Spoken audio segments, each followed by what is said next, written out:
बड' लेटेस्ट आपडेटआव बयखौबो बरायबाय। दिनैनि रादाबखौ फरायदों आं प्रमद खाख्लारि। गिबि निउस दङ, साथाम फरायसाफोरा गोमानानै दं। थांनाय 1 आगस्ट खालार खालि सनितपुर जिल्लानि सिङाव थानाय जुगल गोजौ फरायसालियाव फरायबाय थानाय साथाम फरायसाफोर फारियै बामुनपुखुरि थेलामारा गामिनि 14 बोसोर बैसोनि हृदय ज्योति बर', बामुनपुखुरि थेलामारा गामिनि 15 बोसोर बैसोनि सुरज थुरि, 1 नं बरपुखुरि थेलामारा गामिनि रुपज्योति बरा, बे साथामबो फरायसाफोरा गोमानानै दं। नखरनि सुबुंफोरा फोरमायनाय बादिब्ला थांनाय 1 आगस्ट खालार खालि फरायसाफोरा फुंनि 9 रिंगासो समाव फरायसालियाव ओंखारलांदोंमोन, नाथाय न' फारसे गिदिंबोफिनासै। सोरबाफोर नुसनबायोब्ला 7638053278 नाम्बाराव खौरां हरनो बयखौबो खावलायहरदों। क'क्राझार जिल्लायाव मोनसे खास्रि बिस्रि बुथारनाय जाथाय। बर' आइजोखौ गावनि फिसायानो खर'आव देनानै बुथारो।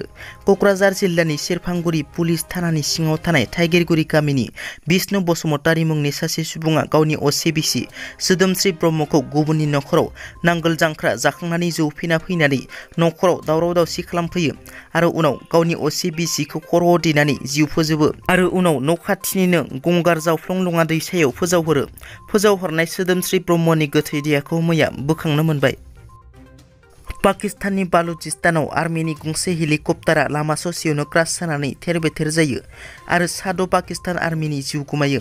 मिथिनो मोननाय बादिब्ला बालुचिस्तानाव दैबानानि जानाय आदार हैखांनानै क'यटानिफ्राय कराची फारसे फैगासिनो दंमोन।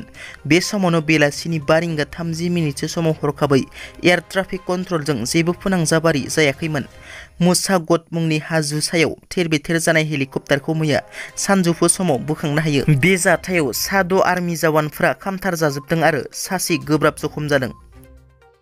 थांनाय 2021 मायथाइनि 18 सेप्तेम्बराव उल्थापानि हाग्रा ओनसोलाव जोंसार मोसाहारि आरो जनक कुमार ब्रह्मखौ ULB साजायना नंखाय एनकाउन्टार खालामना गावथारनाय जाथायनि सायाव नायबिजिरनो मैया क'क्राझार जिल्ला बेंगिरिनि कनफारेन्स हलाव बेलासिनि 2 रिंगायाव लवार आसाम डिभिजननि कमिशनार जयन्त नार्लिकुरा हांख्रायनाय नैथि पाब्लिक हियारिंआव बर' वमेन्स जास्टिस फरामनिफ्राय डक्टर अनजालि दैमारि बिथाङा बाहागो लानानै मेम'रेन्डाम गथायनाय जायो।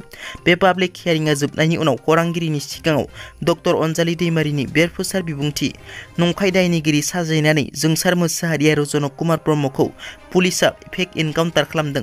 सोरबा दायनिगिरिखौ एनकाउन्टार खालामोब्ला बै दायनिगिरिनि नखराव सरकारा माब्लाबाबो साख्रिनि थिसनलाइ होआ, नाथाय जनक आरो जोंसारनि नखराव BTR सरकारा मानि थाखाय साख्रिनि थिसनलाइ होखो?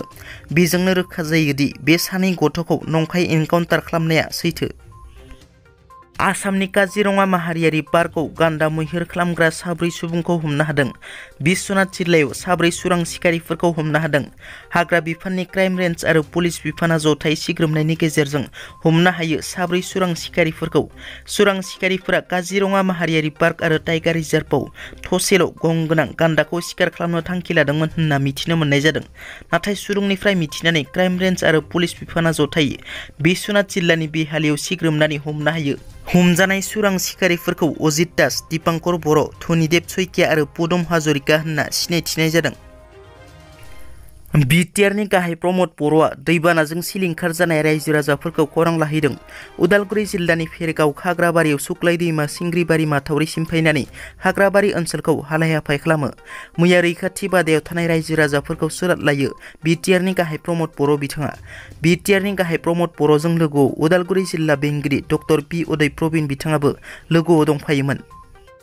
दिनैनि रादाबा एसेनोसै। नोंथांमोना जुदि आंनि चेनेलखौ दासिमबो साबस्क्राइब खालामाखै, अन्नानै साबस्क्राइब खालाम। गोजोन्थों।